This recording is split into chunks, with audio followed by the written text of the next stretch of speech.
So what are you doing there, Austin? Well, I'm making a batch of Salvadorian-style sauerkraut called curtido. So how do the microbes get in there, though? That's the question. Ah, very good question. The truth is that this cabbage and you and me are pretty much covered with microbes, stable microbial communities. And the ones that we want to encourage the growth of, all we have to do is put them in a medium like this, add the right amount of salt, and then they do their thing. All right.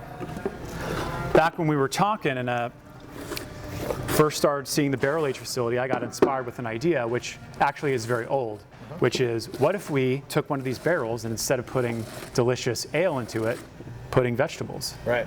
So I think we probably both, the light bulbs went off both of our heads at the same time. Like, Right. Ooh, what would that be like? Yeah, because isn't all kraut in the old days and kimchi was all made in barrels anyway before they had glass or they had stainless steel for that matter? Absolutely true. Absolutely true. We're going back in time right now. Getting back old school.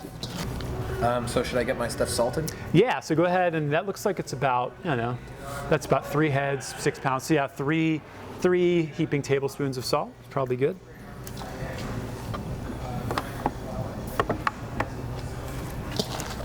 So you can see it's already forming this wonderful, wonderful raining down brine. Really just doesn't take very long at all. This is an emotional day for Jesse. Yeah. All this therapy is bringing a lot out of me. It's really just the onions, though. Hi, I'm Dan Dennison. I'm an assistant brewer over at Green Flash in Mira Mesa. So can you tell us about the different styles of barrels that there are and kind of what they do with Sure, barrel aging? basically there's 2 different styles that are used in winemaking, and then correspondingly after they become neutral barrels, we'll use them in beer making. So we'll have an American oak, and there's several species of American white oak that we use for wine barrels. The best comes from Minnesota. The ones from Pennsylvania and Virginia are usually used for bourbon barrel making, and it's a different style. They'll actually kiln dry the barrels rather than let them air dry over about 18 months. The other style is French oak, and there's a species that grows in France, and the interesting thing about that is Napoleon actually took over all the oak forests when he was building his navy because he wanted all the best wood. So the French government still actually owns all of the French oak forests. Oh wow, and interesting. It's been one of the best ecological programs in history, because what happens is a tree needs to be 90 years old before you cut it down to make a barrel. And basically you get maybe 1.5 barrels out of a tree. Oh, so wow. the barrel makers will actually go and bid on different trees in the French forest, and they'll come back 10, 20 years later and cut those trees down. So we're always restocking the forest with new trees. So the trees that are coming down now were planted back in the 20s. Wow, that's fascinating. Interesting. Cool.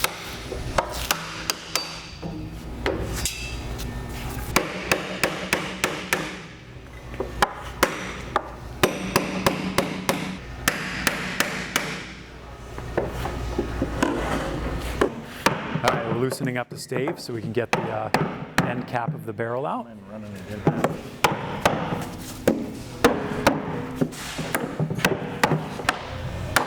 There it goes.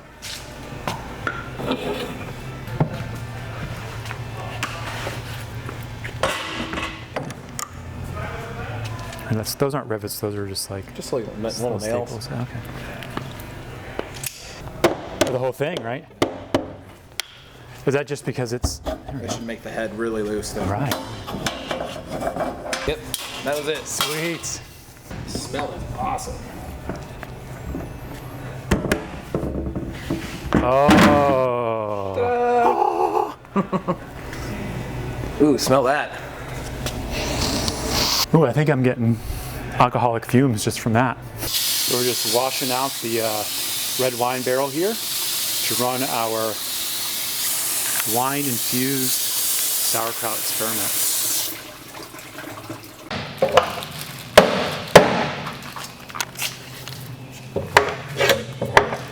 Oh, it smells heavenly.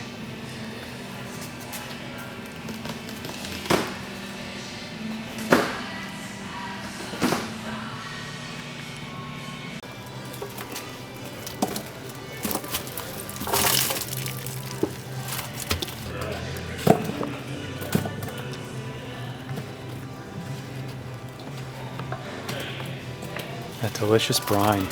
Yum.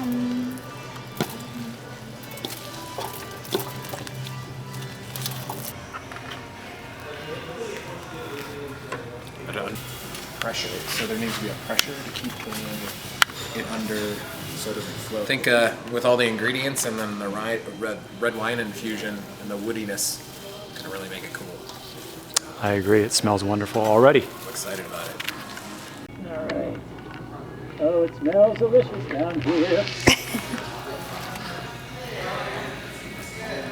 Briny, salty. Briny and whiny. Briny and whiny. All right, so I think what we're going to do now is we're going to use the head of the top of the barrel as the weight. So I'm just going to like even out the layer here and make sure there's a minimum amount of vegetables sticking to the sides of the barrel, because that's where airborne molds like to come join the party. So just kind of want to make sure it's even and flat as much as possible.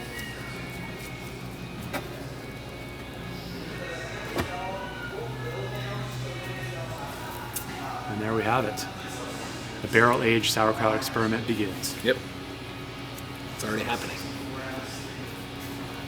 It's been about a month since we started our barrel-aged sauerkraut experiment. And we threw it in the cooler just so it wouldn't over-ferment.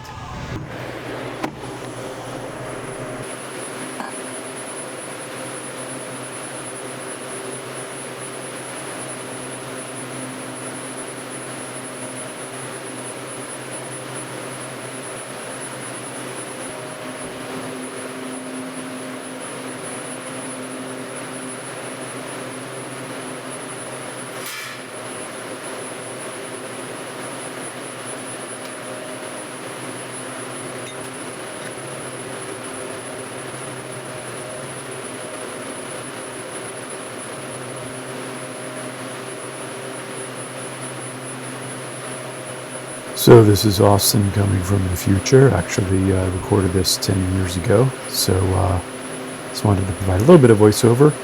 We went ahead and added, I believe it was a plastic covering to the head of the barrel, just to make sure it was hygienic.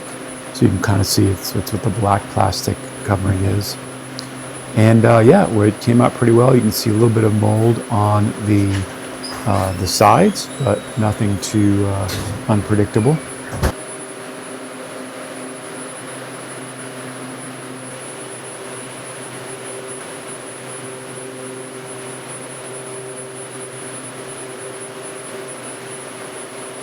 So we're in experiment number 2. We've taken some of the sauerkraut from the main red wine barrel, and we're going to pitch a couple of different yeasts that they use in the sour beer business. This is Brettanomyces and 𝐏𝐴𝐿ambicus. We've got a vial of that, and we actually have some house Brett that they have here at Cellar 3. So we're going to pitch both of these into this jar, and then let it do its thing and see what happens. They're going to come today. Here. They recognize. Ooh, funky. That happens pretty often at Green Flash. So it's like Green Flash and all. The main bear may see them in the back, and they're talking to Julia, and they're like, "Who's that guy?" They're like, "I think I know."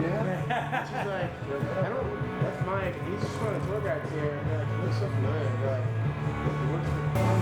I'm just gonna mix the pitched yeast down into the brine. It kind of looks beer-like already, doesn't it? It's either going to be a delicious experiment or a disaster. I would kitchen. Oh, geez, okay. You can see it's getting close to that airlock. Think about that. Really aggressive yeast in there. I didn't do that. All right, so this sucker. You think just kind of like rolling it like this? I would.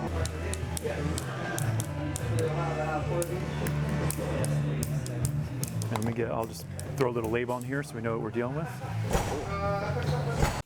Austin here again. We wound up having a workshop about a week later where we got to present the 2 different sauerkraut experiments, and they were both delicious. There was definitely some funkiness to the Brett one, but everyone enjoyed it, and as you can see, we literally reached the bottom of the barrel, and everybody got to enjoy it while making their own sauerkraut. So I would say the Brett experiment and the barrel experiment were both successes.